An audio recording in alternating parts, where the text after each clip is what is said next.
Have you ever behaved in a particular way towards somebody and then felt really bad about it afterwards? Maybe because of something you've said or done, or even not said or not done. If so, you're in the right place. Guilt is one of the most powerful and common human experiences.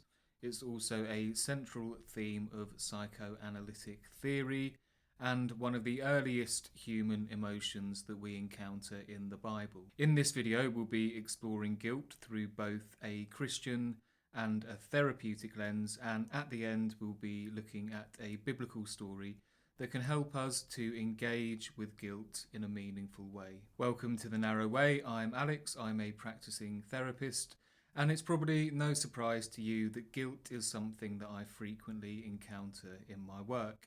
And it often comes alongside shame. So I think it's important for us now to make a distinction between those two. Now, most simply expressed, guilt is the belief that I have done something bad, whereas shame is the belief that I am bad. Guilt can let us know when we act in a way that isn't in line with our moral standards or the moral standards of the society that we live in, and can also motivate us to make amends. So it's an incredibly important emotion, particularly in terms of maintaining our relationships with people. Shame, on the other hand, and the belief that we are defective in some way might motivate us to remain hidden, and therefore can be a barrier to intimacy and authenticity. From a psychoanalytic angle, guilt and shame can be thought about in a number of ways. Our earliest relationships play a significant role in determining how we think about ourselves.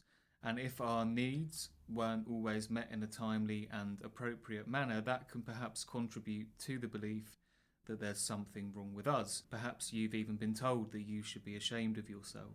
And other experiences that we encounter in our adult lives, such as rejection or criticism, can reawaken memories and feelings from deep within us. Now, as mentioned, guilt is typically associated with our actions and how those actions relate to our own sense of right and wrong and the values of the world that we live in. Guilt can also be experienced in anticipation of doing something wrong and therefore prevent us from behaving in ways that we might later regret.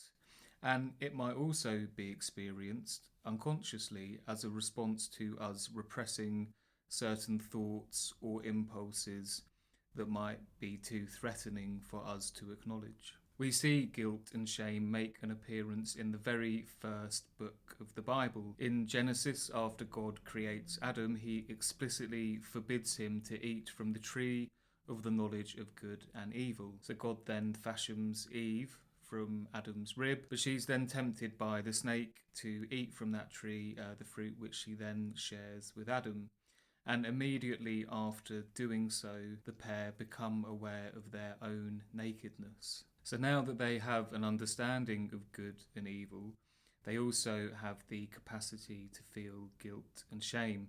They cover themselves in fig leaves and try to hide from God, which perhaps reflects the desire to remain hidden that shame can often evoke within us. Now, of course, they can't remain hidden, and Adam and Eve are banished from the Garden of Eden, which perhaps reflects the impact that shame and guilt can have on severing our relationships with God, with other people, and also with ourselves. But how might we begin to think about guilt differently? In the story of the return of the prodigal son, we see a son opt to take his inheritance early from his father. He then moves away to a foreign land and squanders all of his money on hedonistic pursuits. A famine then hits the land and the son is forced to go and work on a pig farm, but then realises that actually he'd be better off working for his father. So he decides to go back and to ask for forgiveness, to say to him, "Father, I have sinned against heaven and against you. I no longer deserve to be called your son. Treat me as one of your paid servants."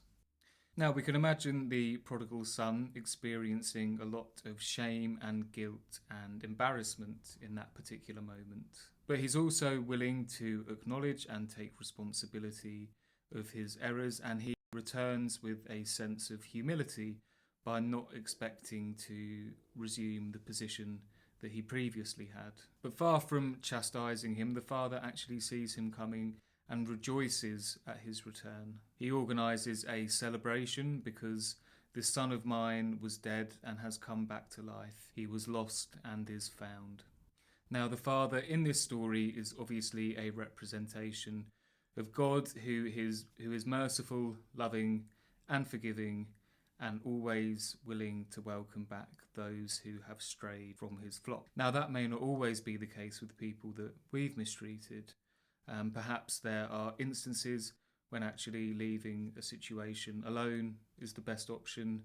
And also there might be circumstances where making amends isn't actually possible. But if we consider the example of the prodigal son, guilt and shame alongside humility and action allow for a ruptured relationship to be repaired. And there might be instances in your life when that's possible too. But even in those instances where we feel a sense of guilt and action isn't possible, which can be incredibly challenging, there are still practices available to us that are in line with the faith. By praying for those we have harmed, acknowledging our shortcomings to God, and asking for his support and mercy during emotionally challenging times, we too can be welcomed back, like the prodigal son, and loosen the grip that guilt and shame can have over us. Now, I wonder what your thoughts are on some of the things that we've discussed in the video today and the story of the return of the prodigal son.